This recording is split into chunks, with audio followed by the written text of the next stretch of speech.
السلام علیکم۔ Urdu tips by عدیل۔ کریلے کی کڑواہٹ کو دور کرنے کا آسان اور گھریلو سادہ طریقہ۔ اردو ٹپس بائی عدیل۔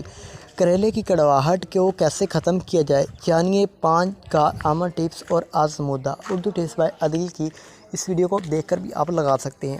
کریلا اپنی کڑواہٹ کی وجہ سے مشہور ہے، لیکن اس میں کریلے کی کوئی غلطی نہیں، بلکہ اس کی کڑواہٹ میں بھی آپ لوگوں کے لیے بہت فائدے ہیں۔ یہ ذیابطیس، موٹاپے، دل کی عارضے، دل کی تازگی وغیرہ کے لیے بڑا مفید ہے۔ اکثر گھروں میں خواتین کریلا پکا تو لیتی ہیں، لیکن ان کی کڑواہٹ کی وجہ سے گھر والے اور خصوصاً بچے ان سے محنت سے پکائی گئی ہنڈی کو کھانے میں 100 نقص نکال دیتے ہیں۔ اس لیے آج خانہ داری میں آپ سیکھیں کہ کیسے آپ اتنے فائدہ مند کریلوں کی کڑواہٹ دور کر کے انہیں اپنے گھر والوں کے لیے ذائقہ دار طریقے سے پکا سکتی ہیں۔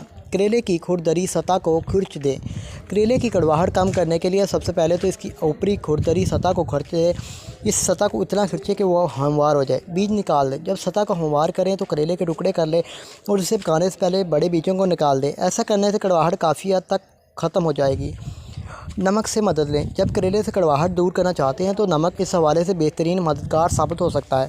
اسی لیے کریلوں کے ٹکڑوں کو نمک کی اچھی خاصی مقدار میں رگڑیں۔ اس کے بعد برتن میں ڈال دیں اور پکانے کے لیے 20 سے 30 منٹ کا انتظار کریں۔ عرق نکالیں۔ نمک لگانے کے بعد کریلے کا عرق نکالنا مت بھولیں۔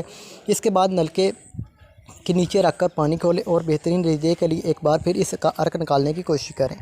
دہی کا استعمال۔ کریلے سے کڑواہٹ دور کرنے کے لیے ایک اور ذریعہ پھیکا دہی ہے۔ کریلے کے ٹکڑے دہی میں کم از کم 1 گھنٹے تک دبو کر رکھیں، اس کے بعد اسے پکائیں۔ انشاءاللہ آپ کا مسئلہ کافی حل ہو جائے گا۔